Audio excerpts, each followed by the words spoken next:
Venezuela میں یکے بعد دیگرے آنے والے دو طاقتور اور تباہ کن زلزلوں کے بعد اسپین نے ہنگامی بنیادوں پر اپنا امدادی فوجی دستہ بھیجنے کا فیصلہ کیا ہے۔ ہسپانوی وزارت دفاع کے مطابق 54 ماہر فوجی اہلکار وینزویلا میں ریسکیو آپریشنز کے لیے بالکل تیار ہیں، جو تربیت یافتہ کتوں، جدید ریسکیو کیمروں اور جیو فورنزک کی مدد سے ملبے تلے دبے افراد کو تلاش کریں گے۔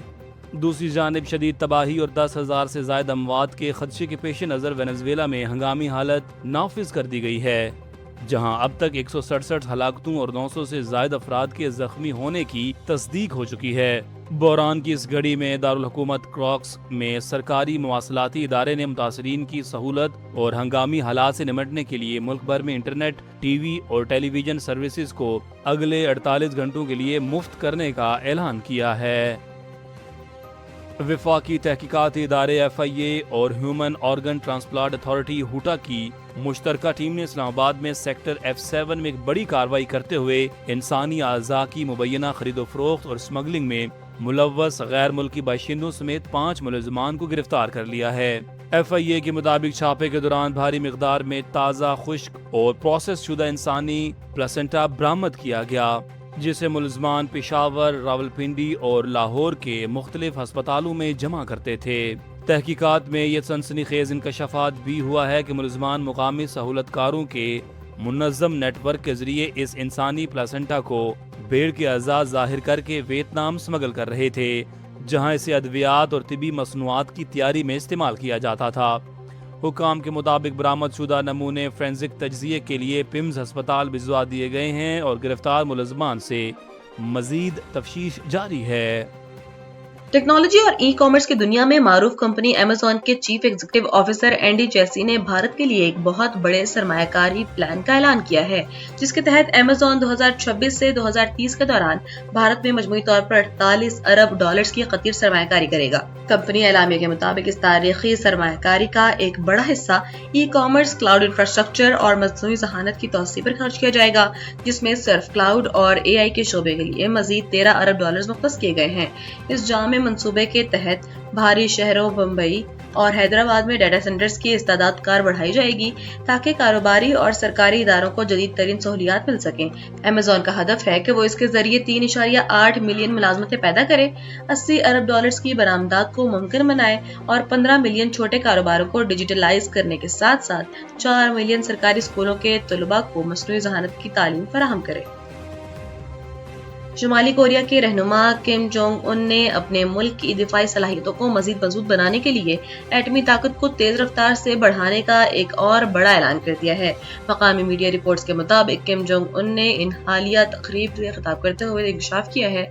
کہ شمالی کوریا اپنی بحریہ کو جدید جوہری ہتھیاروں سے لیس کر رہا ہے اور یہ پروگرام طے شدہ منصوبے کے مطابق کامیابی سے آگے بڑھ رہا ہے۔ انہوں نے اس عزم کا بھی اظہار کیا ہے کہ یہ پروگرام ریاست کی جوہری قوت کو کثیر الجہتی اور کسی بھی مؤثر آپریشن کے لیے ہر وقت تیار رکھنے میں انتہائی مددگار ثابت ہوگا۔ شمالی کوریا کے رہنما نے مزید کہا کہ چوہیون کے بعد جلد ہی تباہ کن کانگ کون کو کارروائیوں کے لیے پیش کیا جائے گا، جن کے بعد 10,000 ٹن وزنی strategic guided missile cruise launch کیا جائے گا۔ انہوں نے حکام کو ہدایت دی ہے کہ شمالی کوریا کو اپنے دفاع کے لیے ہر سال ایسے کم از کم 2 جنگی جہاز لازمی بنانے چاہیے۔ امریکی صدر ڈونلڈ ٹرمپ نے نیٹو کے سیکرٹری جنرل مارک روٹے سے ملاقات کے دوران یورپی ممالک کے رویے پر شدید ناراضگی اور برہمی کا اظہار کیا ہے۔ صدر ٹرمپ کا کہنا تھا کہ نیٹو نے ایران کے خلاف جنگ میں واشنگٹن کی مدد نہ کر کے سخت مایوس کیا ہے اور وہ اس معاملے پر برطانیہ، فرانس، جرمنی، اسپین اور اٹلی کے کردار سے سخت ناخوش ہیں۔ دوسری جانب نیٹو کے سیکرٹری جنرل مارک روٹے نے امریکی صدر کو منانے کی کوشش کرتے ہوئے واضح کیا ہے کہ یورپی اتحادی ایران کے خلاف جنگ میں امریکہ کے ساتھ کھڑے رہے ہیں۔ انہوں نے یاد دلایا کہ آپریشن ایپک فیوری کے دوران اکیلے اٹلی نے 500 امریکی جنگی جہازوں نے اڑان بھری، جبکہ رومانیہ نے بھی امریکی افواج کو ہوائی اڈوں پر بھرپور سہولیات فراہم کی۔ مارک روٹے نے صدر ٹرمپ کے قائدانہ کردار کی تعریف کرتے ہوئے مزید کہا کہ اپنا ہرمز میں سمندری بارودی سرنگوں کی صفائی کے لیے یورپی ممالک اپنے جنگی وسائل پہلے ہی تعینات کر رہے ہیں۔ یوم عاشور سے قبل پاکستان کے تمام چھوٹے بڑے شہروں میں 9 محرم الحرام کے روایتی اور مرکزی جلوس سخت سیکیورٹی میں اپنے مقررہ راستوں پر رواں ہیں۔ کراچی میں 9 محرم کا مرکزی جلوس نشتر پارک سے برآمد ہو چکا ہے، جس کے باعث ٹریفک پولیس نے ایم اے جناح روڈ کو عام ٹریفک کے لیے مکمل طور پر بند کر دیا ہے۔ دوسری جانب لاہور میں امام بارگاہ قصر بطول شامان سے نکلنے والا شبیحہ ذوالجناح کا جلوس روایتی راستوں پر گامزن ہے، جس میں عزاداروں کی بڑی تعداد شریک ہے۔ وفاقی دارالحکومت اسلام آباد میں آئی جی سید علی ناصر رضوی نے امام بارگاہ اثنا عشری کا دورہ کر کے سیکیورٹی کا جائزہ لیا اور بتایا کہ امن و امان برقرار رکھنے کے لیے پولیس، رینجرز اور پاک فوج کے 16,000 کے قریب اہلکار تعینات ہیں، جبکہ شہر میں 5 لیئرز پر مشتمل فول پروف سیکیورٹی پلان کے تحت کنٹینرز لگا کر راستے سیل کر دیے گئے ہیں۔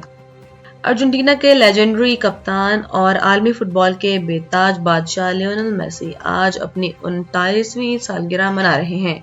روزاریو میں پیدا ہونے والے اس عظیم فٹ بالر نے اپنے کیریئر میں فیفا ورلڈ کپ، کوپا امریکا اور اولمپک گولڈ میڈل سمیت تمام بڑے اعزازات اپنے نام کیے ہیں۔ جاری فیفا ورلڈ کپ 2026 میں میسی شاندار فارم میں ہیں، جہاں انہوں نے الجزائر کے خلاف ہیٹ ٹرک اور آسٹریلیا کے خلاف 2 گول کر کے ورلڈ کپ میں اپنے مجموعی گولز کی تعداد 18 تک پہنچا دی ہے، جو ایک نیا عالمی ریکارڈ ہے۔ انہی کی بدولت دفاعی چیمپئن ارجنٹینا ابتدائی دنوں میں میچ جیت کر ناک آؤٹ مرحلے میں پہنچ چکی ہے۔ دوسری جانب 2030 کے ورلڈ کپ میں شرکت سے متعلق سوال پر میسی نے کہا کہ ابھی اس بارے میں سوچنا قبل از وقت ہے، وہ مستقبل کے بجائے حال پر توجہ دے رہے ہیں اور جب تک جسمانی طور پر فٹ رہے کھیلتے رہیں گے۔ اور انٹرنیشنل اولمپک کمیٹی نے کھلاڑیوں کی مالی معاونت کے لیے ایک تاریخی قدم اٹھاتے ہوئے fit for the future Olympic grant کی باضابطہ منظوری دے دی ہے، جس کے تحت اولمپکس مقابلوں میں شرکت کرنے والے ہر ایتھلیٹ کو $10,000 امریکی فراہم کیے جائیں گے۔ آئی او سی کے اعلامیے کے مطابق اس گرانٹ کی رقم حاصل کرنے کے لیے اہل ایتھلیٹس کو باقاعدہ طور پر درخواست دینا لازمی ہوگی۔ اس انقلابی پروگرام کے پیکج کے تحت ہر اولمپک ایونٹ کے لیے $14 کروڑ کا ایک خطیر اور خصوصی فنڈ مختص کیا گیا ہے۔ انٹرنیشنل اولمپک کمیٹی نے مزید اعلان کیا ہے کہ کھلاڑیوں کی حوصلہ افزائی کے لیے اس فنڈنگ پروگرام کا باقاعدہ آغاز رواں سال منعقد ہونے والے ونٹر اولمپک گیمز سے ہی کر دیا جائے گا۔